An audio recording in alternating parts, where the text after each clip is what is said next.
بسم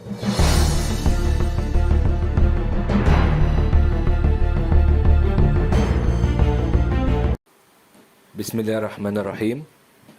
بنتكلم هنا على برنامج الديم وير اللي عن طريقه بقدر اعمل مانجمنت لاجهزه الموظفين اللي عندي او الاجهزه الموجوده عندي في الشبكه.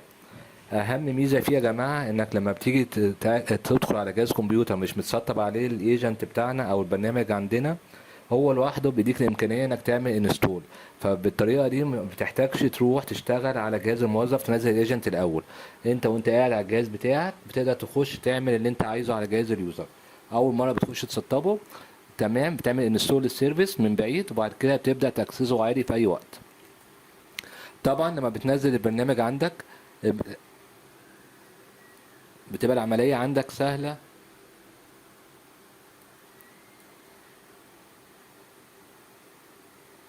هتلاقوا الرابط بتاع البرنامج موجود عندنا في اول لينك موجود على الفيديو ده. طبعا انت ما بتنزل الرابط الملف بيبقى ملف مضغوط، كل اللي هتعمله هتفك الضغطه بتاعته، هتلاقي جواه الفولدر بتاع السيت اب بتاعنا. طبعا بيديك هو الامكانيه بتاعته ان انت شغال 32 ولا 64، مفيش مشكله، على حسب الفيرجن بتاعك بتعمل سيت اب عادي خالص. انتوا النسخه دي يا جماعه زي ما احنا شايفين فيها الكراك بتاعها، الخطوات حتى موجوده في ملف تكست موجود معانا. كل اللي بتعمله انك بتسطب الابلكيشن معاك وبعدين بنعمل ريبليس للفايل الموجود جوه الفولدر اللي اسمه كراك اللي هتلاقيه موجود مضغوط عندك برضه. نبدا عمليه السيت اب بتاعتنا. سيت اب عادي خالص يا جماعه، ما فيهوش اي مشكله. انا كبرت حتى الشاشه عشان تبقى الدنيا شغاله معانا. ويزرد عادي خالص بنمشي معاه. طبعا ممكن تغير الباص لو عايز الشورت كات تظهر ولا لا، يشتغل تتحط شورت كات على الديسك توب او في الستارت او لا، بتستنى لغايه لما يخلص السيت اب بتاعه عادي خالص.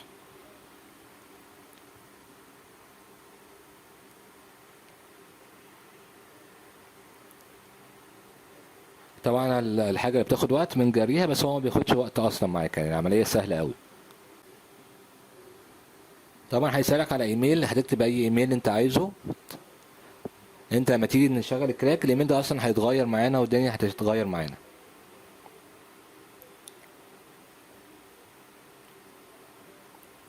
طبعا هتقول له هنا ايفالويشن عادي ان هو هيشتغل نسخه تجريبيه.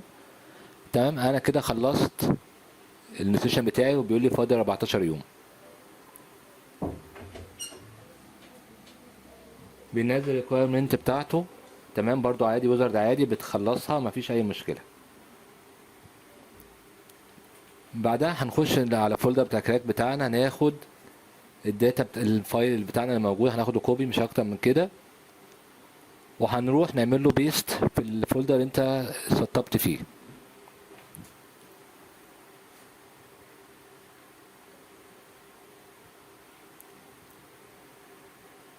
مجرد انك عملت بيست كده ايه، خلاص كده الكراك اشتغل معاك.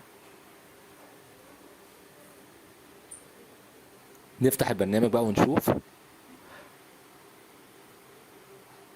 هقفل الشاشه دي. انا اول حاجه هتاكد منها بس ان الكراك اشتغل معايا.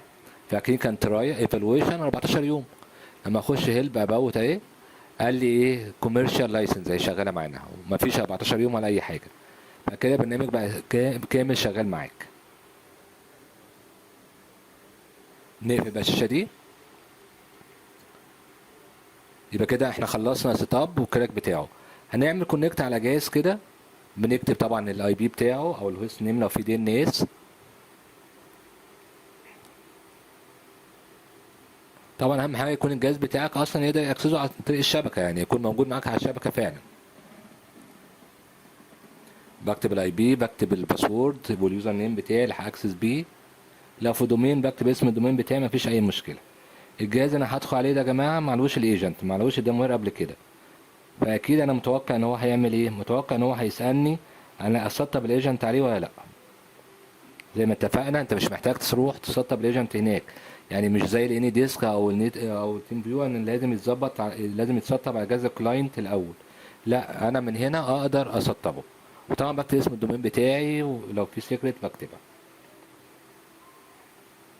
هو دلوقتي بيحاول يعمل كونكت بقى، بياخد الوقت بتاعه. قال لي انيبل السمبل فايل ترانسفير، هقول له اه يس. هيبدأ يحاول يكونكت عليه. انا مستني طبعا هنا لو انا عايز الغي الديسكونكت، لو دخلت على جهاز غلط بقول له ديسكونكت.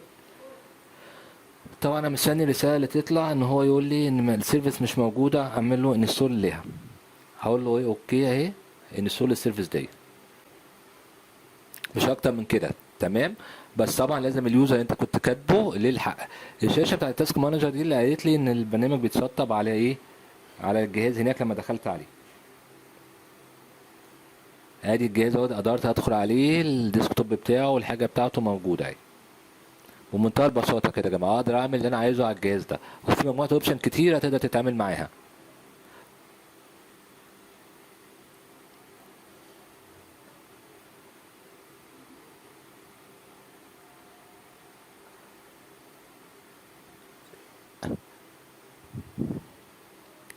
لو احتجتوا فيديوهات لطريقه استخدامه وكده ممكن تبعتوا على القناه في الكومنتات، واقدر ايه نشرح الابلكيشن ده لو في ناس مش عارفاه يشتغل ازاي. شكرا.